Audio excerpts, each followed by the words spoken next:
on smeka na kasajja smeka simbu ita TikTokers ngakauza musimanya mlesi concerned about the airport issues babbe sebye Entebbe airport enguze esusse tezinkwata konze abantu bafanzire ku airport so oba babba abantu oba tebababba sibimanyi tezinkwatako mwana kasita mumala ne mugenda we muli manyambu buli omu kalimu kewaliira then ojja manyambu ensinzibu so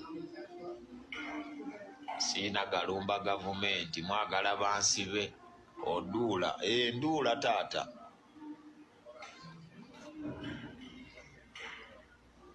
waliwo ebintu mwana waliwo ebintu byesiwa budde nze ng'omuntu ya njala kugamba ekigambo kimu bw'oba oli agamba nti celebrity ng'ali ku social media nga kwafuna ssente nga ne firimu agifunidde ku social media kuno nga takimanyi nti abamubeerera bwebweru kankuwe ansa tebaddamu bamanyiira yenna TikTok ali ku ground nga you are earning money from TikTok toddamu kumanyira muntu afuluma ggwanga bali mu diaspora reason being sente zofuna zonna ku TikTok oba ku YouTube ziva mu bantu bali mu diaspora kubanga those countries where they stay we wali obulango bugenda ku TikTok oba ku YouTube mu Uganda teri company esasula bulango ku YouTube oba ku TikTok teriyo mumanyire mpola abantu omwana ali Saudi Arabia ali ku TikTok alaba video gusima comedian simanyani Saudi Arabia company esasula bulango ku TikTok competitive kati muleke kusirwadira ku bantu omwana ali Dubai ngalaba TikTok page yo ngokulya kusimira isime comedy Uganda teri TikTok tekuli bulango njalo mbyo company bili esasula bulango ku TikTok omwani malo kufuna femu nimanyira abantu Kampala di company esasula bulango ku TikTok zona ziri mu diaspora Saudi Arabia, Dubai, Qatar, Omani, walotake Europe, America, bebala ba content wa mwate basange bizibu ku airport. Nona jena sinike ebinyo. Tezimukwatako. Uganda company kesa solo bula kusente kuzofuna. Agula video ngali mu Saudi Arabia kala nkasa ku TikTok. Ze sente zofuna. Uganda teri company solo kusasula kala ku TikTok teriyo.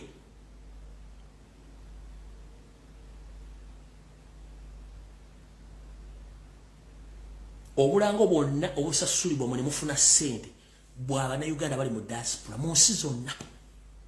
gye basiisidde so temuddamu kumanyira banna Uganda kubanga Uganda teriyo muntu asobola kusasula kala ku TikTok oba ku Facebook oba ku YouTube abali mu diaspora balaba content wamwe nga bakozesa ssente zaabwe ku wifi oba ku MB ze babaguze kubanga Uganda teri company sasula bulango ku social media teziriyo obulango buli kubokedde bwa mumbwa za kigalanga na minda bafuwe mindi bwe bulango buliyo ukitege tebaddamu bamanyira mbole ofunye film abantu bakuyambye abakufudde famous abantu abali mu diaspora eriyo omuntu basobola gula data wabo kuminga ali mu Uganda nenga abali mu diaspora bakola ekintu kino kati muwa abantu kitiibwe temuddamu kumanyira abantu mukitegedde bulungi nnyo ofunye film ozimba muzime tezinkwatako katuchuwa budde butono tujja kulira nga owoloma tujja bawulira nga muwoloma tuchuwa budde butono just budde butono tujja kiwulira tebirwa tujja biwulira mwabayita ba celebrities tujja bawulira nga muwoloma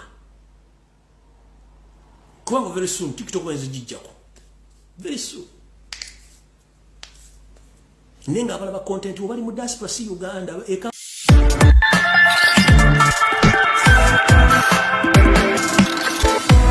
Trust Media.